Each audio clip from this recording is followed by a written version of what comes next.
The blizzard isn't just falling, it is a solid wall of white, erasing Lake Placid. Inside an isolated cabin, a suspended detective drinks by the fire, but his retired canine partner, Kilo, is not at ease. He isn't whining, he isn't barking at the wind, he is howling, a frantic, terrified sound, aimed directly at the dark, frozen forest behind the cabin.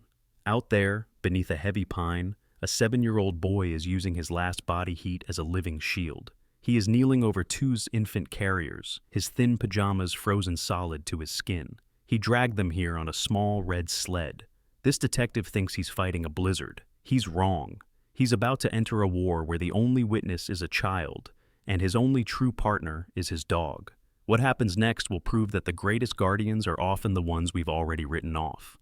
Before we begin, tell me where you are watching from. Drop your country in the comments below.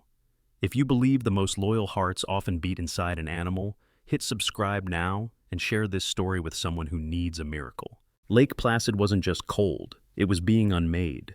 The nor'easter that had climbed the spine of the Adirondacks had settled over the town with the physical weight of a tombstone. The wind was no longer a sound, it was a high-pitched file, scraping against the glass of the isolated cabin, searching for a way in. Miles from the nearest plowed road, Detective Jack Coulter watched the world dissolve into a chaotic, swirling white.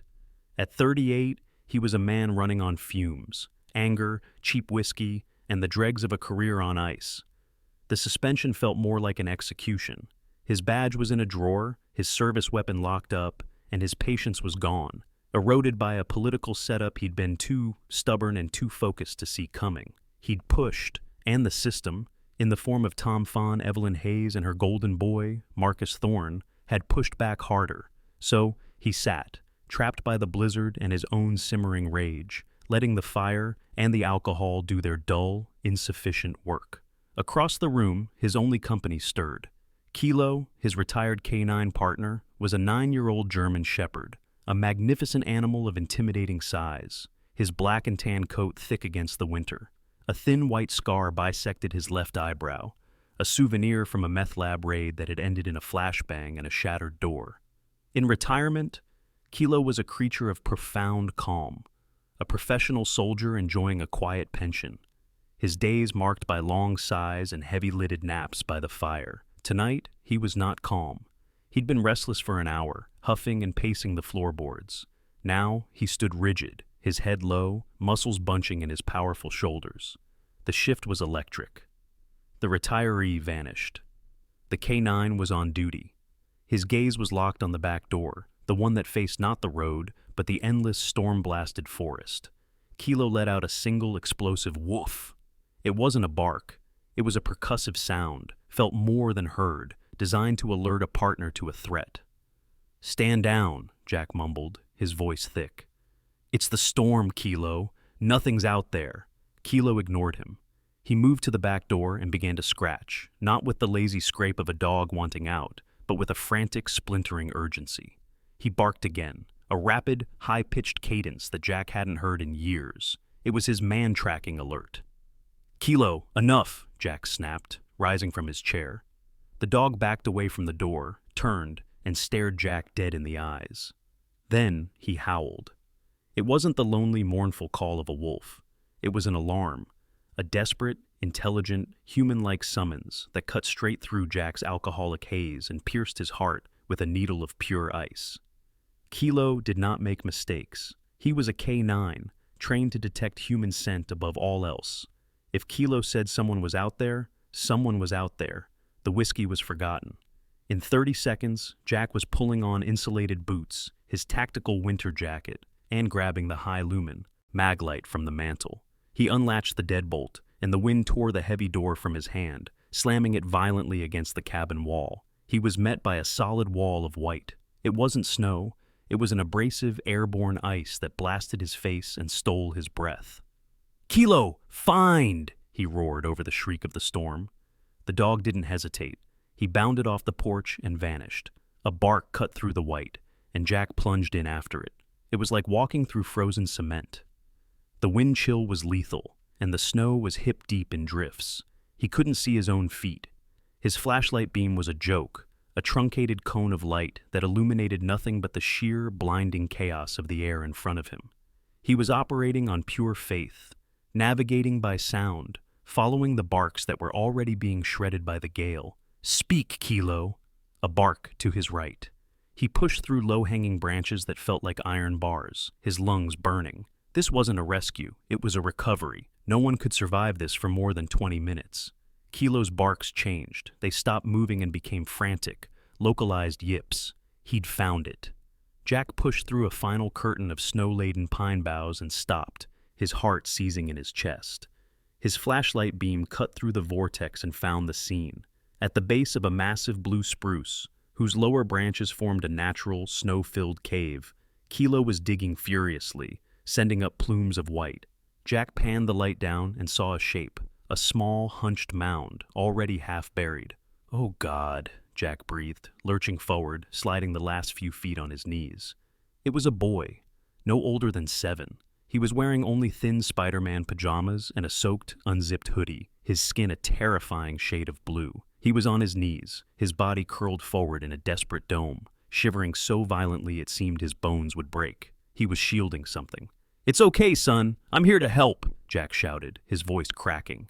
He grabbed the boy's shoulder to pull him back, but the child's arms were locked rigid. His frozen hands clamped onto something beneath him. A low, rattling moan escaped his lips. He was alive. Jack gently forced his numb fingers under the boy's chest and pulled him back. Underneath that frail, heroic shield, Jack's beam found the source of Kilo's desperate alarm. 2 small, portable infant carriers. They were almost completely buried. Jack ripped one open, then the other. Inside, 2 tiny pale faces, one for each carrier. Twins. Their eyes were closed, their breathing terrifyingly shallow. As Jack's light scanned the immediate area, it caught a sliver of bright red plastic sticking out of the drift just feet away. A child's snow sled. The pieces clicked into place with horrifying clarity. The boy hadn't just wandered out here, he had dragged them. He had pulled his infant siblings on a plastic sled through a blizzard, into the woods, until he couldn't take another step. And then, he had used his own body as their last, final shelter. The 50 yards back to the cabin was a journey through hell. Adrenaline and training took over, silencing the shock, reducing the world to a single, primal objective: shelter. Jack grabbed the 2 infant carriers, their plastic handles cold fused to his gloves, and looped them over one forearm. With his other arm, he scooped up the boy. Leo was terrifyingly light, but his body was rigid, his limbs locked in a state of advanced hypothermia, as stiff as frozen wood. "Kilo! Lead! Home!" Jack roared into the wind. The shepherd understood the command, bounding ahead, his powerful body creating a dark, fleeting path in the whiteout, his barks a rhythmic beacon, guiding Jack through the blinding chaos. The carriers banged against Jack's legs, throwing him off balance. He fell to one knee, the impact jarring the breath from his lungs, but he was up in a second, pushing forward, fueled by a ferocious, protective rage. He burst through the back door, kicked it shut with his heel, and the world was suddenly, violently silent. The storm reduced to a distant, muffled scream. He didn't waste a second. He laid Leo on the thick bearskin rug near the hearth, close enough for the radiant heat, but not close enough to cause the agonizing shock of rapid rewarming. He set the carriers beside the boy. His hands, clumsy in their frozen gloves, fumbled with the zippers. He ripped them off. "Kilo, watch," he ordered. The dog immediately stood over the 3 children, a living, breathing guardian, his gaze fixed on the door Jack had just entered. Jack's training kicked in. Triage. He went to Leo first. The Spider-Man pajamas were frozen solid, a crust of ice and fabric. Tearing them off would rip the boy's skin. He ran to the kitchen, grabbed a knife, and carefully slit the material, peeling it away from the pale, marbled skin. He wrapped the boy in the driest, warmest thing he had, the heavy wool blanket from his own bed. He turned to the twins. He pulled them from the carriers, his heart in his throat. Their tiny onesies were cold and damp. He stripped them, his large, rough hands surprisingly gentle, and wrapped each infant in a thick bath towel, rubbing their chests and backs, trying to stimulate circulation. They were terrifyingly still, their faces pale, their lips a dusky blue. He put his ear to their chests, a breath, faint, shallow, but there. Kilo, seeing Jack occupied with the infants, moved with purpose. He nudged the blanket-wrapped form of Leo, then carefully, deliberately lay down, pressing his entire 90-pound, fur-covered body against the boy's back. He was a living furnace, a K9's final duty, sharing his own life's heat. Jack worked for what felt like an eternity, rubbing the tiny limbs of the infants, whispering, "Come on, stay with me," over and over. He saw the first sign of life as Leo's shivering, which had been frighteningly violent, began to ease into a more controlled, shuddering tremor. Color was returning to his face. Then, the boy's eyes snapped open. It wasn't a gentle waking, it was a convulsive gasp, a jolt of pure, adrenalized terror. "No!" he screamed, his voice a dry croak. "No, don't take them!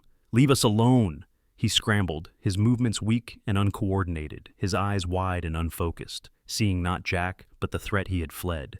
His hands searched frantically. "My bag! Where is it?" Jack pointed to the small dinosaur-themed backpack he had tossed by the door. "It's right there, son. It's okay." Leo lunged for it, dragging the wool blanket with him, and clutched the backpack to his chest as if it were a life raft, his knuckles white. "Hey, you're safe," Jack said, keeping his voice low and steady, his de-escalation voice. "My name is Jack. I'm a police officer. You're safe here."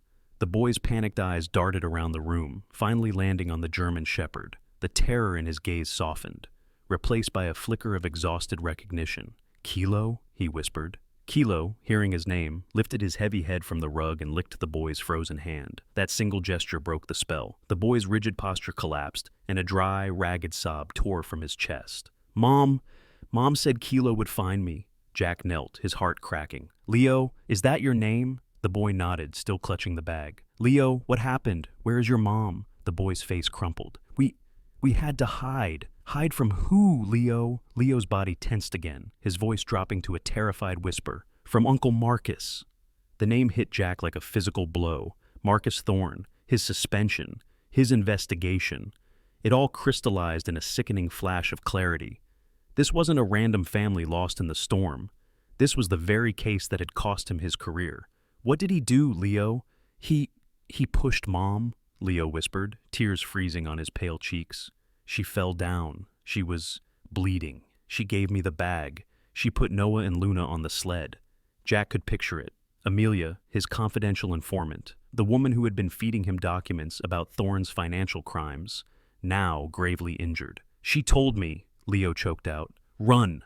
Run to Officer Coulter's cabin. Don't stop. Don't let him get the bag." He held up the dinosaur backpack. "She said, 'Kilo will find you. He'll protect you.'"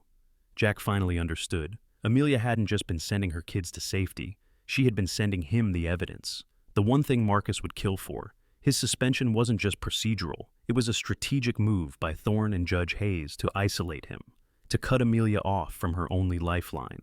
And in her last desperate act, she had sent her children on a suicide mission through a blizzard, trusting that his suspended, disgraced K9 partner would do what the entire police department couldn't: protect them.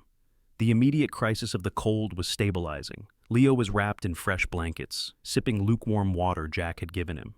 The twins were swaddled, their skin slowly turning from blue to a pale, mottled pink. The cabin was quiet again, the only sounds the crackling fire and the howl of the wind. Then Jack heard it, a new sound. It wasn't the wind. It was a tiny, wet, clicking sound, a high-pitched gasp. He looked down at the two towel-wrapped bundles. Noah was breathing quietly, but Luna, her tiny chest was retracting with every breath, her nostrils flaring. It was a desperate, high-pitched wheeze. Her lips, which had turned pink, were starting to look dusky again. Jack wasn't a doctor, but he'd seen enough trauma to know respiratory distress.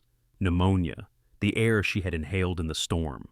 It was setting in, and it was setting in fast. They had survived the freezing. They were about to die from the thaw. Jack looked at the silent, dark shortwave radio in the corner, his only hope. The sound was tiny, but it filled the cabin, cutting through the howl of the nor'easter like a razor. A wet, high-pitched click, followed by a desperate, pulling gasp. Luna.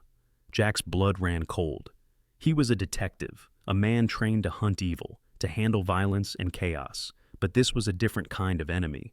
This was a fragile life, weighing no more than 6 pounds, being extinguished by biology, by the simple, brutal physics of air that was too cold for lungs that knew. The girl's chest was retracting sharply with every failed breath, her tiny nostrils flaring, her lips, which had briefly turned pink, now fading back to a dusky, terrifying blue. Beside her, Noah slept, but his breathing was also shallow, too quiet. They had survived the freezing. They were dying from the thaw.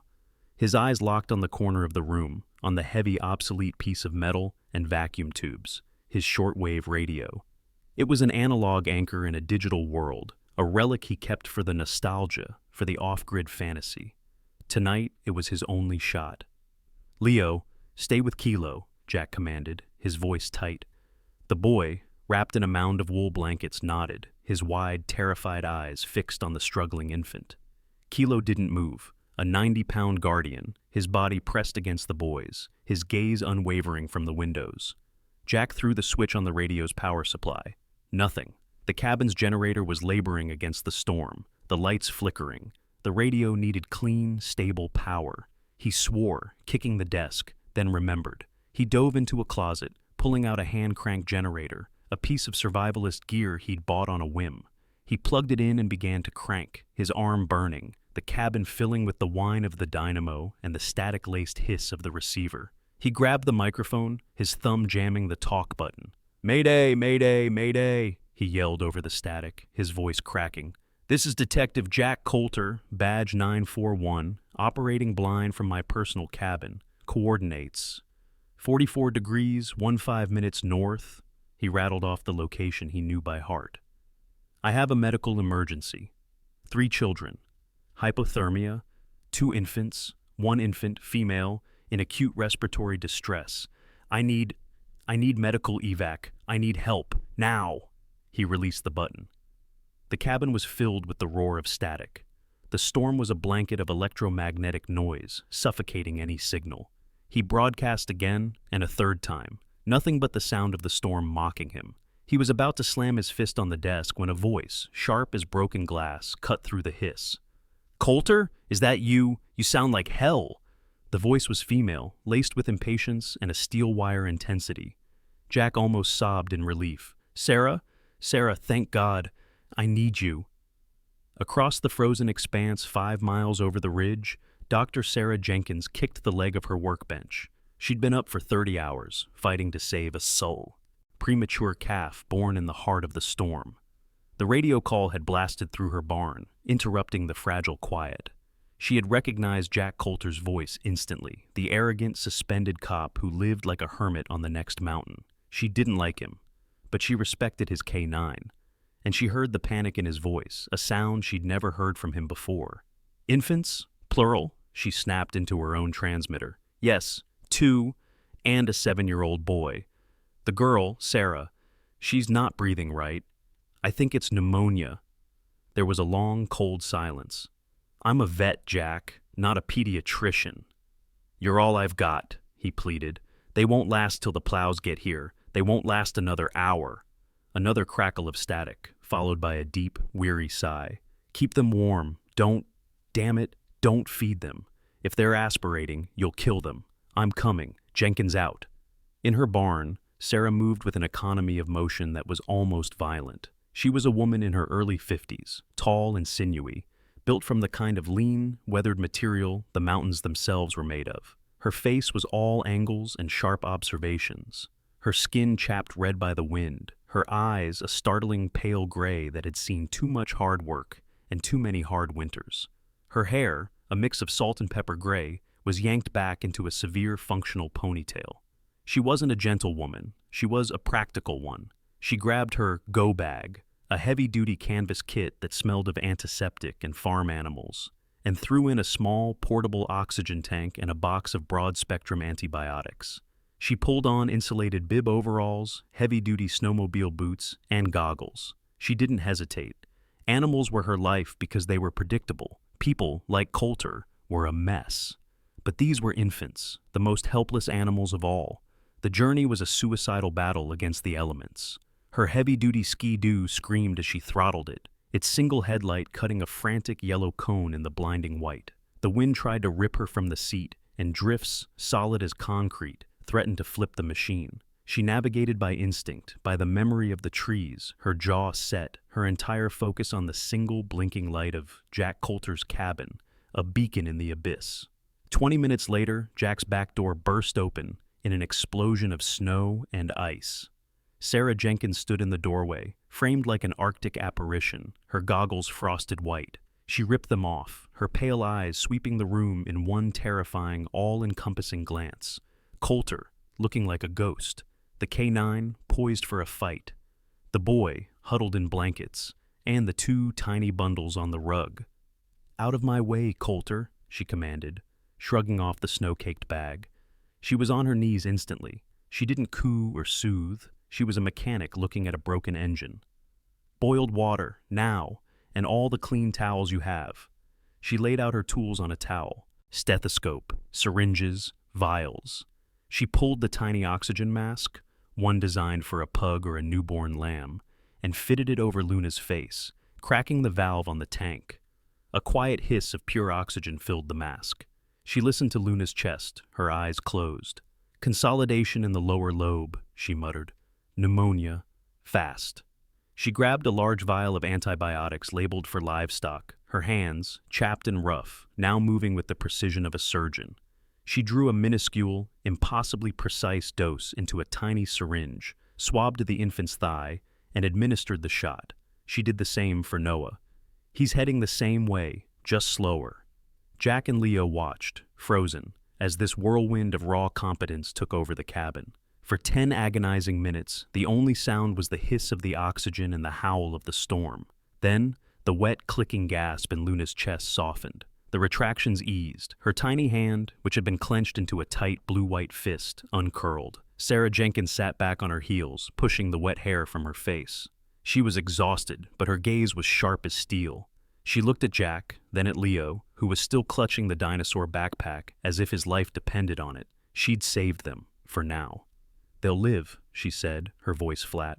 "At least for tonight." She began packing her kit, her movements sharp. "You're suspended, Coulter. You're a pariah, and you have 3 children here, one of them damn near dead, in the middle of a level 4 blizzard." Her pale eyes narrowed, locking onto the backpack in Leo's arms. "You want to tell me what the hell is really going on?"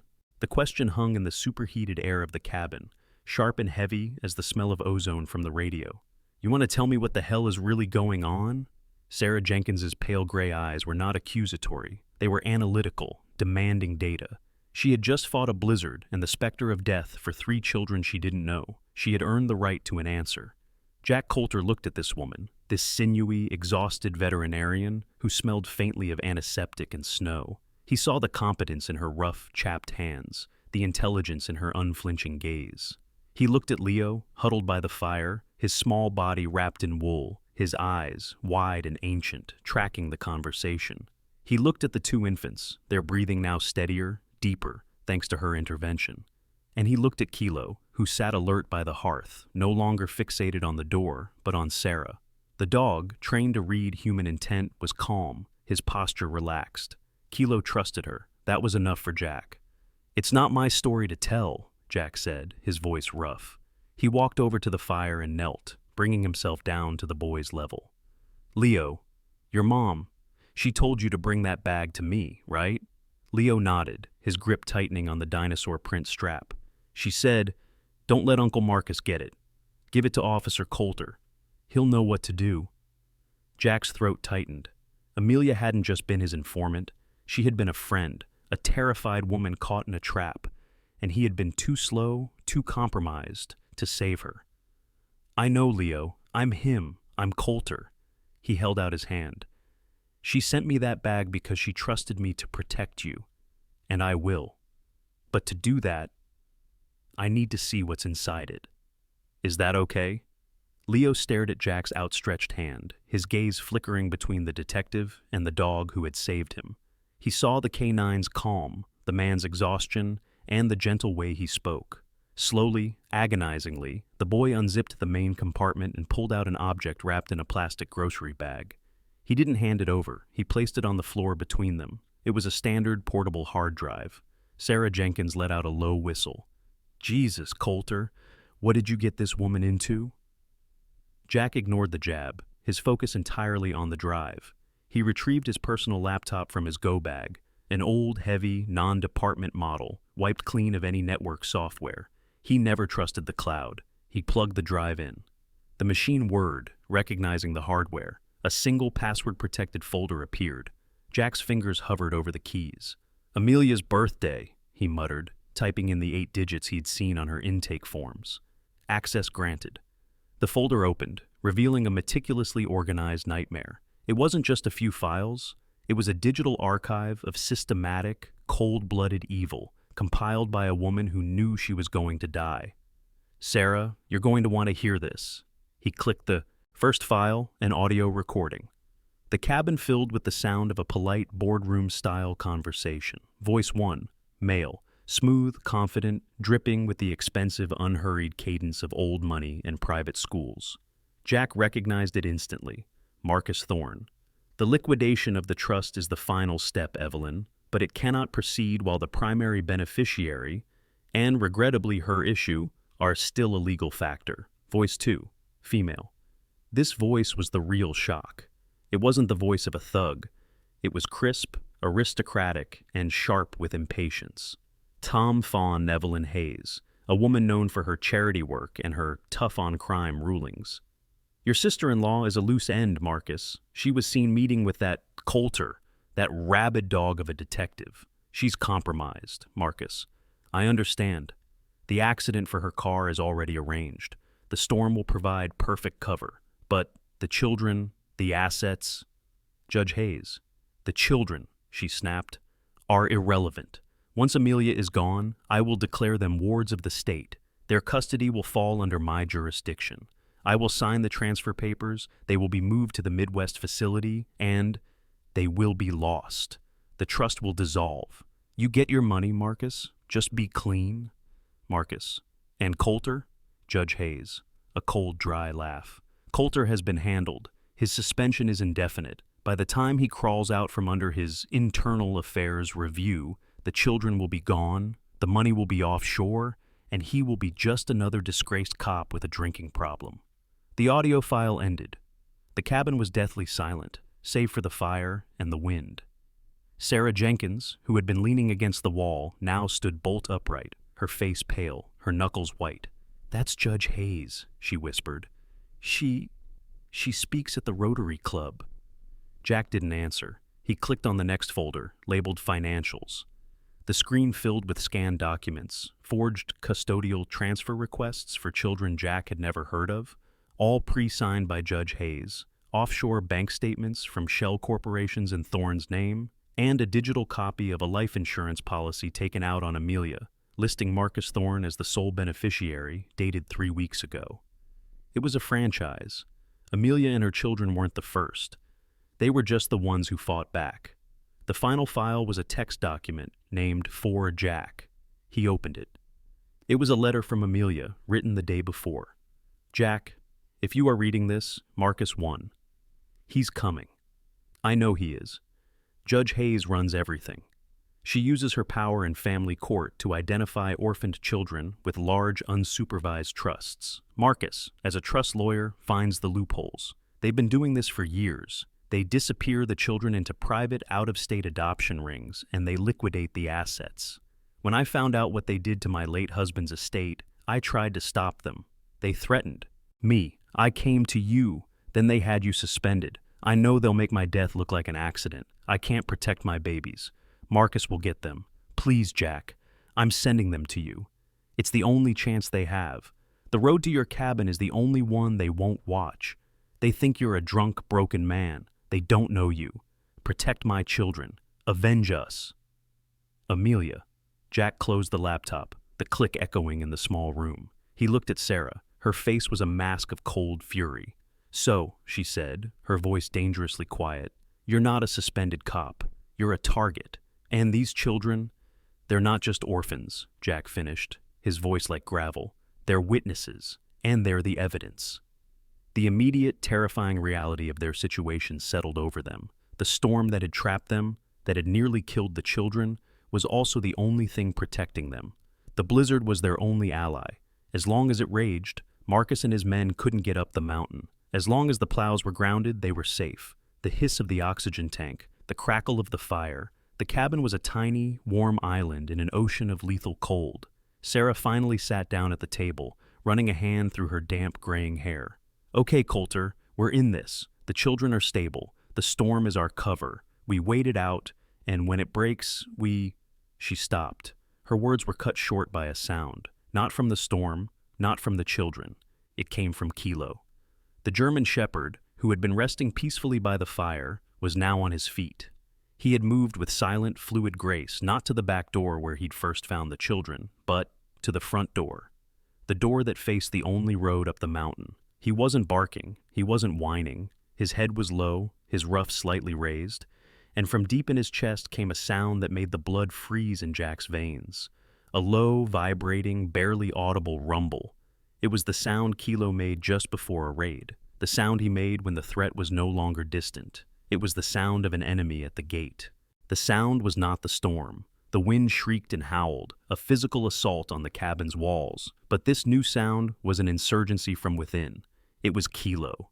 The German shepherd stood locked in place, a 90-pound statue of coiled muscle, his gaze fixed on the front door. The sound he made was a low, subsonic rumble, a vibration that Jack felt in the floorboards and in the fillings of his teeth. It was the sound of a predator identifying its rival. It was the sound of contact. Sarah Jenkins froze, her hand still on her medical bag. Leo, who had just begun to relax by the fire, went rigid, his eyes snapping from the dog to the door. He knew that sound. It was the sound of him.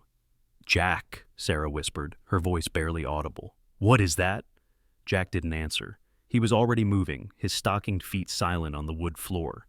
He put a single finger to his lips, signaling silence, then pointed for Sarah to move to the side of the room, away from the windows, taking Leo with her. She did, herding the boy behind the solid mass of the stone fireplace.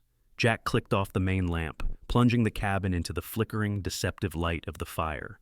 Kilo's growl continued, the frequency rising almost imperceptibly. He wasn't barking. This wasn't an alert, it was a warning. Jack crept to the front window, his body flat against the wall, and angled his head just enough to peek through a sliver in the frosted glass. The blizzard was a vortex of white, a chaotic, churning void. Then he saw it. Two bright, yellow headlights, piercing the maelstrom, attached to a massive tracked vehicle. It wasn't a truck, it wasn't a snowmobile, it was a snowcat, a heavy-duty grooming machine, its engine a deep thoracic throb that shrugged off the blizzard as a minor inconvenience. It was the kind of machine used by ski resorts or power companies, the kind of machine that cost $250,000, the kind of machine Marcus Thorne could acquire with a single phone call. The machine lumbered to a halt 10 yards from the porch. The engine idled, a confident, arrogant growl in the storm. 3 figures disembarked. The first was Marcus Thorne. Even in the blizzard, he looked composed, encased in a sleek, black, expensive-looking ski jacket that probably cost more than Jack's monthly mortgage. He was a man in his late 40s, with the kind of cruel, chiseled handsomeness that photographs well. His dark hair was perfectly coiffed, seemingly untouched by the wind, his jawline sharp, his features patrician. He was not a man built for wilderness. He was a man built to own it. He was flanked by 2 others. The first, who had been driving the snowcat, was a mountain of a man, wide and thick in a heavy-duty work coat.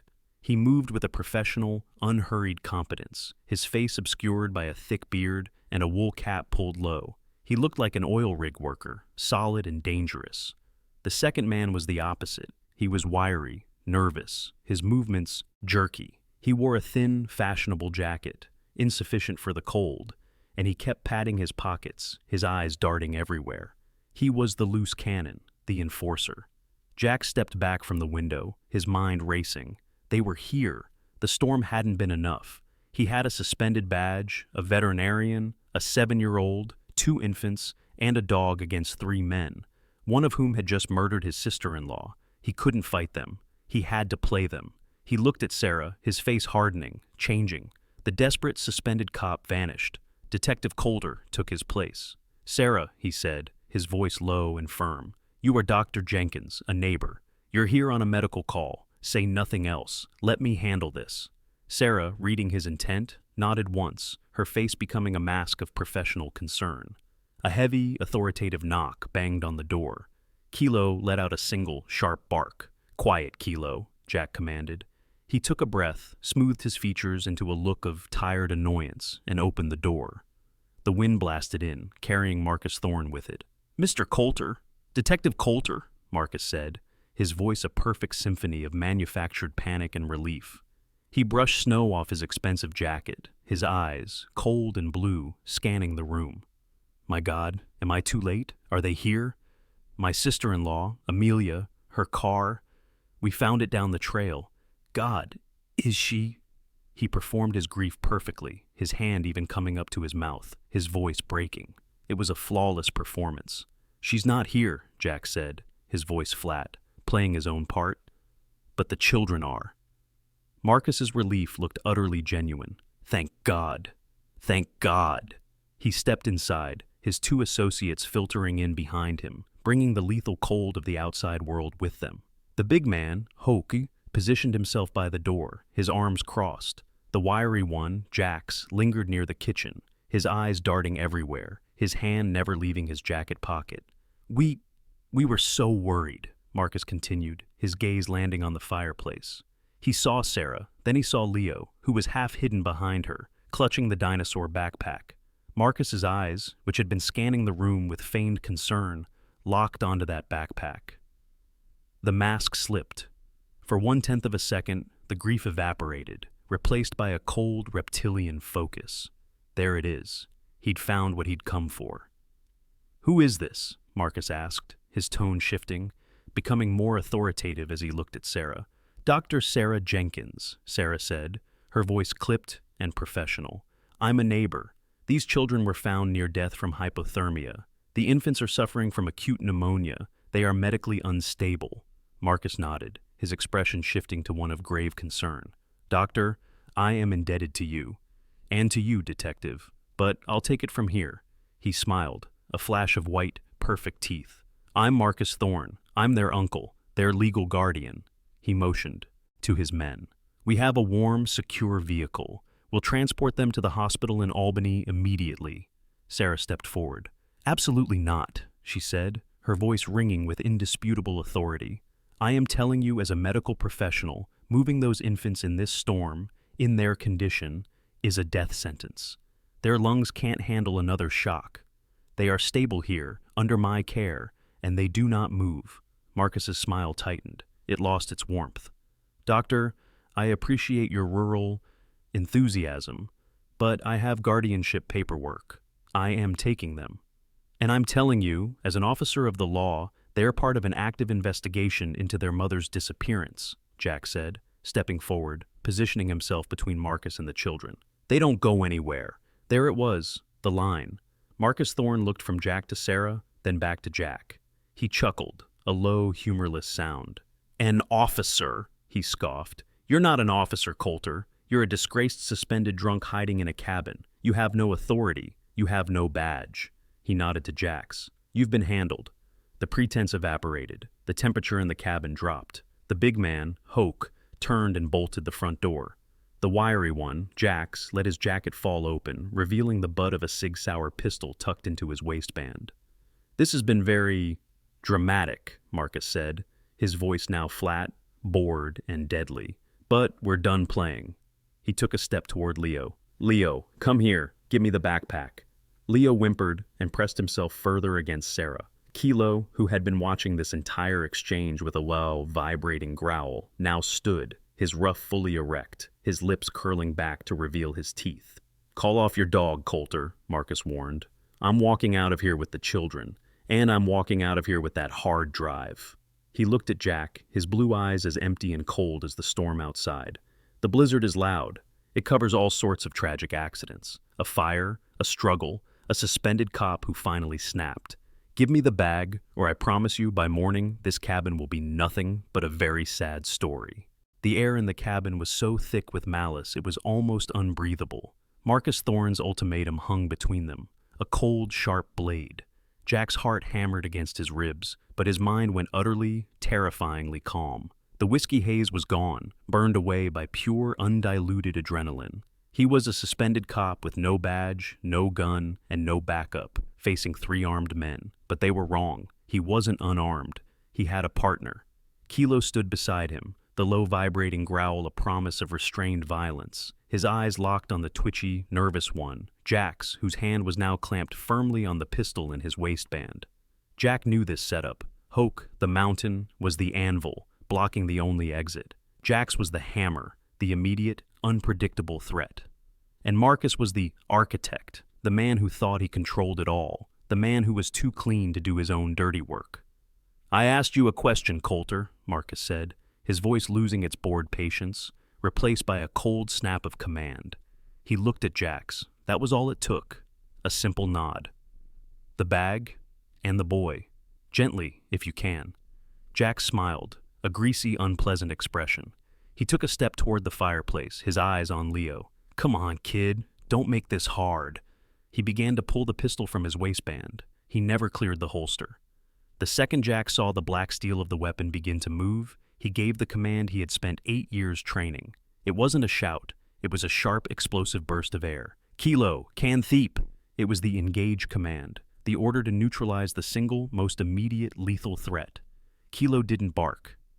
He didn't hesitate. He exploded. In one fluid, terrifying motion, the 90-pound shepherd launched himself across the 6 feet of open floor. He bypassed Hoke. He ignored Marcus. He was a black and tan missile aimed directly at Jack's. The impact was brutal. Kilo slammed into Jack's chest with the force of a speeding motorcycle, his jaws, trained for this exact moment, locking on to the man's right forearm. Jack shrieked, a high, thin sound of pure agony and terror. The gun went off, a single, deafening blast that fired wildly into the ceiling, bringing down a shower of plaster dust and splinters. Jack's crumpled, Kilo's weight driving him to the floor, the dog's teeth locked, his powerful neck muscles beginning to shake, the sound of bone grating under pressure. The gunshot was the diversion. Hoke, the big man, was momentarily stunned, his head turning toward the sudden, violent chaos. It was the only opening Jack would get. "Sarah, now!" he roared. He didn't attack Hoke. He sprinted in the opposite direction, toward the massive, freestanding pine bookshelf that flanked the kitchen. He put his shoulder into it, a primal yell ripping from his throat. "The cellar! Go!" The heavy shelf, laden with a decade's worth of books, teetered for a half-second, then crashed forward with a sound like a tree falling, bringing down the lamp and a section of drywall with it. It didn't hit anyone, but it landed perfectly, creating a chaotic, splintered barrier between Hoke and the rest of the cabin. Everything was happening at once. Sarah, who had been crouched by the fire, didn't panic. She moved with the same desperate competence she'd shown with the infants. She grabbed the 2 carriers, one in each hand. "Leo, with me! Crawl!" she screamed, moving low toward the bearskin rug where Jack had first laid the boy. Kilo was fully engaged, his teeth sunk deep, Jack screaming and trying to beat the dog off with his free hand. Hoke was roaring in rage, trying to scramble over the barrier of the fallen bookshelf. Jack vaulted over the back of his own sofa, landing beside Sarah. He ripped the heavy bearskin rug aside, revealing the thick, recessed iron ring of the storm cellar door. But Marcus Thorne was faster than he looked. The architect, shocked by the sudden, animalistic violence, recovered in an instant. He saw his plan disintegrating. He saw Jack and Sarah disappearing under the floor. He saw his hard drive, his entire future, about to vanish. He lunged. He didn't go for Jack. He didn't go for the hard drive. He went for the leverage. He scrambled past the fireplace, his expensive jacket tearing on the stone, and his hand shot out, grabbing a fistful of Leo's hair. "No!" Jack screamed. Marcus yanked the 7-year-old boy backward, lifting him off his feet. Leo shrieked, his hands still locked onto the straps of the dinosaur backpack. "Kylo, heal!" Jack roared, trying to call off the dog, but the command was lost in the cacophony of Jax's screams and the crashing of Hoke climbing the shelf. Marcus didn't hesitate. He shoved Hoke back toward the dog mauling. "Get the gun! Shoot the damn dog!" he screamed, his voice no longer smooth, but a raw, panicked shriek. He didn't wait to see if it was done. He ripped the front door's deadbolt open, the one Hoke had locked, and yanked it wide. The blizzard roared back into the cabin, a wall of white and ice. Marcus turned, his arm locked around Leo's chest, and dragged the screaming, kicking boy out into the storm, using him as a human shield against Jack. The last thing Jack saw before the door slammed shut was Marcus's face, contorted in a mask of triumph and hate, disappearing into the white void. The cabin was suddenly plunged back into a different kind of chaos. The crash of the storm, the roar of Hoke, the screams of Jax, and the savage, unending growl of Kilo. Jack was on one side of the door. Sarah and the infants were with him, but Marcus was on the other, and he had Leo. The front door slammed shut, a final, definitive crack that sealed the cabin in a new dimension of chaos. The blizzard, which had roared in, was suddenly outseen again, leaving behind an echoing silence filled with the sounds of agony. Marcus was gone. Leo was gone. The hard drive was gone. But the immediate lethal threat remained. Jax, the wiry one, was on the floor, shrieking, a high-pitched, inhuman sound, as Kilo, a 90-pound engine of trained fury, maintained his bite and hold, his teeth locked deep in the man's forearm.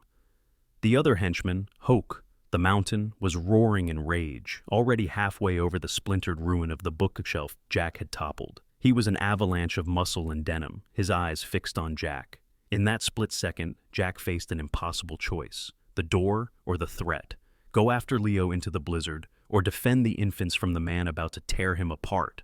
It wasn't a choice. He couldn't leave Sarah and the twins. He had to end this. "Sarah, Cellar, don't wait for me," Jack yelled, not looking back. He didn't run for the door. He lunged toward the hearth, his hands closing around the heaviest weapon he owned, a thick cast-iron skillet. Hoke finally cleared the bookshelf, landing on his feet with a thud that shook the floorboards. He was massive, a good head taller than Jack and twice as wide, his face a mask of fury under a thick, matted beard. He saw Jack coming and smiled, a broken-toothed sneer. He was used to breaking men like Jack. He raised his fists. He was too slow. Jack didn't fight like a brawler. He fought like a cop. He didn't aim for the face. He swung the heavy iron skillet in a low, vicious arc, connecting with Hoke's left kneecap. The sound was not a thud. It was a wet, sickening crunch. Hoke's leg exploded in a geyser of pain. He bellowed, a sound like a wounded bear, his leg folding, his massive body pitching forward. But he was tough. Even as he fell, his huge hand lashed out, catching Jack in the chest, sending him flying backward into the wall. The air left Jack's lungs. Spots danced in his vision. Hoke, now on one knee, was already reaching inside his own heavy coat. Jack saw the movement. He didn't hesitate. He launched himself from the wall, bringing the skillet up and over in a two-handed downward chop, striking Hoke not in the head, but in the collarbone. Another sharp crack. Hoke roared again, his arm going limp, but his good hand grabbed Jack's jacket, pulling him close. Jack was trapped, staring into the face of a man whose eyes were devoid of anything but pure, animalistic rage. Jack dropped the skillet and drove his thumbs into Hoke's eyes. The man screamed, his grip finally breaking. Jack scrambled back, grabbing the skillet again, raising it for the final blow, but it wasn't necessary. Hoke was done, curled on the floor, clutching his ruined knee and shattered clavicle, moaning. The fight had lasted less than 10 seconds. Jack turned. "Kilo, aus!" The out command. It was sharp, absolute. Kilo, the consummate professional, immediately released his grip. Jack stopped screaming and started sobbing, clutching his arm. It was a ruin of blood and mangled tissue. Jack grabbed a set of flex cuffs from his old duty bag. He cuffed Jax's good arm to his ankle, then did the same to the incapacitated Hoke. The cabin was secure. The silence that fell was deafening, broken only by Jax's wet, agonized sobs and the hiss of the oxygen tank on Luna's face. Sarah emerged from behind the fireplace, her face pale but her hands steady on the two infant carriers. She looked at the bloody, broken men on the floor, then at Jack. "My God," she whispered, but Jack was already past it. He was staring at the front door, the door Marcus had vanished through. His heart felt like it was being crushed in a vice. Leo. He had failed. He had secured the cabin, but he had lost the boy. He took 2 steps toward the door, ready to plunge into the storm. "Jack, no!" Sarah's voice was sharp. "You'll die. You won't find him. The snowcat? It'll be at the main road in 10 minutes. You can't beat it on foot. You'll die, and he'll still be gone." He knew she was right. The realization hit him with the force of a physical blow. He couldn't save Leo, not like that. He stopped, his body trembling with a rage so profound it threatened to consume him. He had one move left. Not as a brawler, as a cop. He strode to the shortwave radio, flipping the power switch. The machine hummed. "Sarah, keep them quiet. Kilo, watch." He bypassed the emergency frequencies. He bypassed the state police channels. Judge Hayes would be monitoring all of it. He spun the dial to a private, obscure frequency, one that wasn't on any official list, a frequency he and his junior partner had used for fishing trips and off-the-record chats. He keyed the mic. "Rookie, you read me? Dispatch, this is 941. I have a code 0. I repeat, code 0. Rookie, I need you." He repeated the call twice, his voice raw. He waited, the static hissing. Then, a new voice cut through, younger, sharper, and vibrating with controlled alarm. "Jack, is that you? That's not a registered frequency. What the hell is a code 0? Detective Evan Rostova was sitting in his impeccably clean, minimalist apartment in downtown Lake Placid. He was the antithesis of Jack Coulter. At 28, Rostova was the youngest detective in the precinct, a tech whiz with a mind like a steel trap. He was tall, thin, and always looked like he'd just stepped out of a magazine, favoring sharp, slim-fit turtlenecks and dark blazers even when off-duty. His dark hair was cut with military precision, and his face was angular, with high cheekbones and intense, intelligent eyes that missed nothing. He was a man who believed in data, not gut feelings. He'd been Jack's partner for 2 years, a mentor-protege relationship built on mutual respect. Rostova revered Jack's instincts, and Jack relied on Rostova's ability to find digital needles in digital haystacks. The suspension had hit Evan hard. He believed Jack was innocent, and he hated the political stench surrounding the case.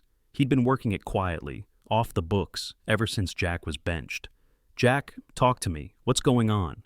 "Evan," Jack said, the relief in his voice palpable. "I'm at the cabin. Amelia's dead. Murdered. I have the twins, Noah and Luna. They're alive, but it's bad." "My God. What about Leo?" Rostova asked. "He took him, Evan," Jack's voice broke. "Marcus Thorne. He was here. He took the boy, and he took the evidence, the hard drive." Evan was silent for a beat. He was processing. "Judge Hayes?" "She's running it, the whole thing. It was all on the drive, audio, financials. He's got it all." "Okay, Jack. Okay," Evan said, his voice instantly becoming cold, fast, and professional. He was already at his high-end computer terminal, his fingers flying across the keyboard. "The hard drive is gone. That's bad. But he can't erase the source. He's not just running, Jack. He's cashing out. If Amelia's dead, he's moving on the trust. I've been watching his accounts, but I needed cause. You just gave it to me." Jack listened as he heard the faint clack, clack, clack of Rostova's keyboard over the radio. "He's good, Evan. He's got Hayes covering his tracks." "She can cover tracks," Rostova cut in, his voice tight with discovery. "But she can't stop a wire transfer that's already in motion. Holy. Jack, he did it. He filed the petition this morning, citing Amelia's accidental death. And 5 minutes ago, just 5 minutes ago, a wire request was initiated from the trust's primary bank. The full amount, $8.7 million. He's liquidating. He's running now." The clack, clack, clack of Evan Rostova's keyboard was the only sound Jack heard over the radio's static, a frantic, digital heartbeat in the storm. "He's liquidating. He's running now." The words hit Jack with the force of a physical blow. He had won the battle in the cabin, but he was losing the war. "Freeze it, Evan!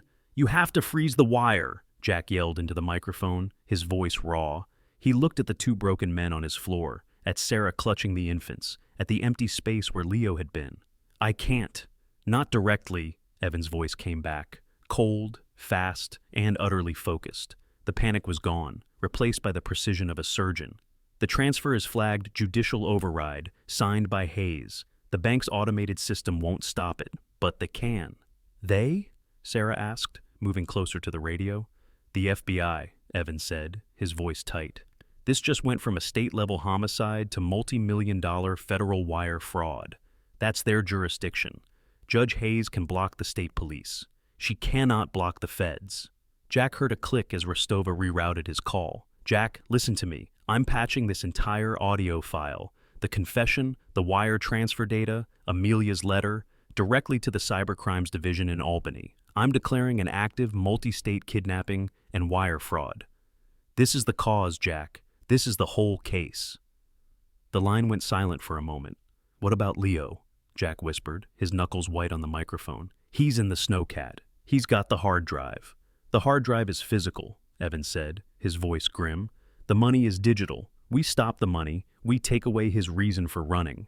The line clicked again. Jack, I'm dark. The feds have it. They're mobilizing. They know he's in a snowcat. They know the route. Sit tight. Secure the cabin. Protect the twins. We'll get him. The radio went dead, leaving only the hiss of static and the unending howl of the storm. For the first time, Jack was truly helpless. He was no longer a participant. He was a spectator, trapped in a box, waiting for a signal. Kilo, he said, his voice flat. The dog looked up, his muzzle still stained. Watch. He checked the flex cuffs on Hoke and Jack's. They were secure. He grabbed a bottle of whiskey, not for himself, but for Sarah. For the antiseptics, he lied. She took it, understanding. She went to work on the wounded, not with kindness, but with the same brutal efficiency she'd shown the infants.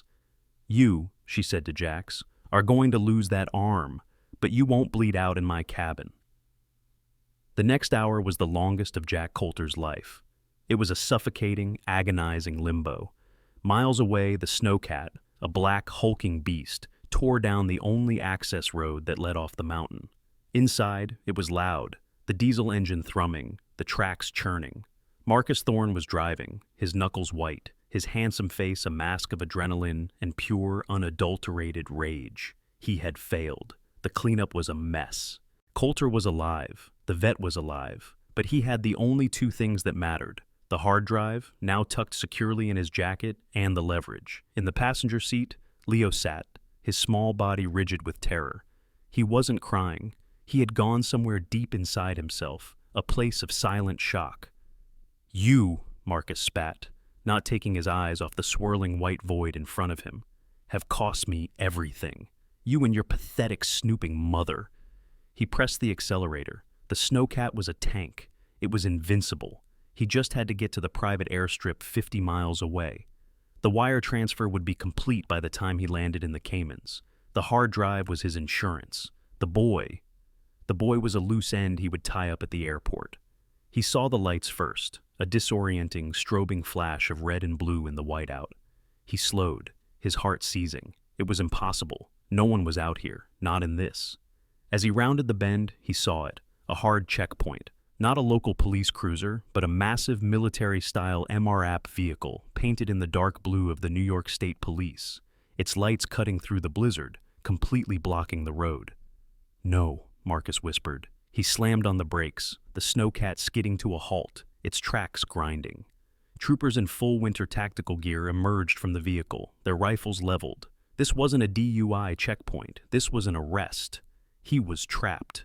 His mind raced. He looked at the hard drive, then at the boy. He still had a card to play. He grabbed Leo, yanking him from the seat. "Get out!" a voice boomed over a loudspeaker. "Driver, exit the vehicle with your hands in the air!" Marcus kicked the snowcat's door open, the wind ripping at him. He stepped out, dragging Leo with him, holding the boy in front of his body like a shield. "Back off!" Marcus screamed, his voice shredded by the wind. "Back off, or I swear to God, I'll—" "It's over, Marcus." The voice was new. It came from beside the MRAP. A tall, thin figure in a dark blazer, utterly inappropriate for the weather, stepped into the headlights. It was Detective Evan Rostova. He must have ridden with the state police. "The wire transfer is frozen," Evan yelled, his voice cutting through the storm. "The FBI seized the funds 10 minutes ago. It's gone, Marcus. All of it." Marcus stared, his face collapsing. The arrogance, the confidence, it evaporated, leaving only the hollow, panicked shell of a man. The money was gone. "And Judge Hayes," Evan continued, his voice cold as the ice on the road, "was detained at her home. It's over." Marcus Thorne looked at the rifle muzzles pointed at his chest. He looked at the boy in his arms, who was no longer leverage, just a 7-year-old child. He looked at the hard drive. His insurance was worthless. His money was gone. His protector was gone. He slowly, agonizingly, let go of Leo. The boy stood frozen for a half second, then scrambled, falling and slipping on the ice, running, toward the only other familiar face in the chaos. He ran straight into Evan Rostova's arms. Marcus Thorne slowly raised his hands in the air. 3 months later, the snow was gone. Lake Placid was reborn, bathed in the sharp, clean green of an Adirondack spring. The only ice left was the clinking in a pitcher of lemonade on the porch of Jack Coulter's cabin. The cabin was no longer a place of exile. It was a home. Jack, his suspension lifted and his name cleared, sat on the porch steps, watching. Kilo, his muzzle now graying but his eyes bright, lay in a patch of sun.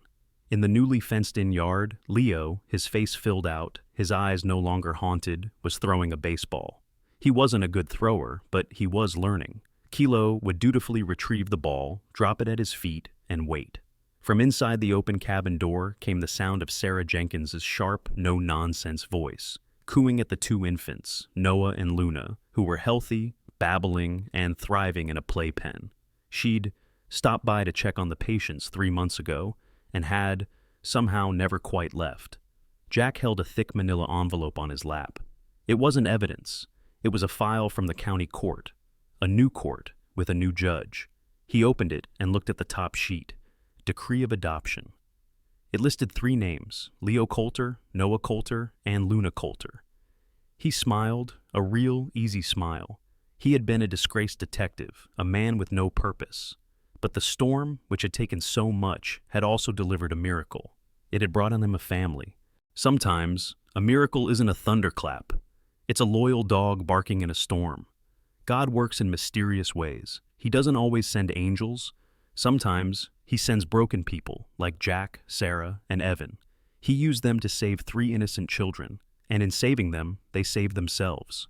In your own life, you may feel lost in a storm, just like Jack. But remember, God often uses our broken pieces to create his greatest miracles. If this story touched your heart, please share it with someone you love. Comment below. DODO, you believe God sends guardians, human or animal, exactly when we need them. And don't forget to subscribe for more stories of faith and courage. May God bless you and your family. Thank you for watching.